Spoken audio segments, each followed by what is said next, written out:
तीजड़ी माता जी सिंधी कथा। बोल तीजड़ी माता की जय। हिक शहर में लक्ष्मी चंद नाले दयावान दानी पुरुष रहंदो। हिन खे ॿ पुट हिक धीअ हुई।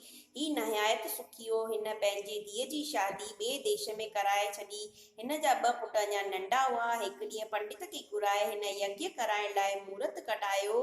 पंहिंजनि ॿिन्हिनि पुटनि खे पंहिंजी धीअ खे वठी अचण लाइ मोकिलियो।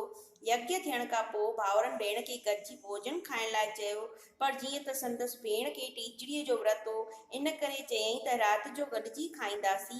बालकनि खे कहिड़ी ख़बर व्रत जी। चंड न निकिरण सबबि हिननि छा कयो, जा हिकु थाली चिमकाए ओभर तरफ़ां वण में लटकाए ऐं भेण खे चयऊं त ॿाहिरि चंड निकितो अथई। रूपवंती नकली चंद्रमा खे अर्घ ॾेई व्रत छोड़े भाउरनि सां गॾु भोजन खाधो।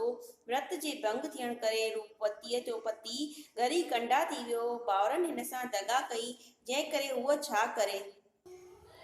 पतीअ जी शेवा कंदे सॼो साल गुज़री वियो। आख़िर सावण जो महीनो वापसि आयो। ऊंदाही तीज तिथीअ ते तीजड़ीअ जो व्रत रखी राति जो चंद्रमा खे कचे खीर में खंडु विझी अर्घ ॾेई बचियल खीर मां थोरो पंहिंजे पतीअ जे वात में विधई ऐं संदसि पति चाक चङो भलो थी वियो।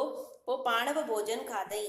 हे गौरी माता, हे तीजड़ी माता, जीअं तव्हां उन कन्या ते राजी थिया तीअं असां सभिनि ते बि राजी थीजो।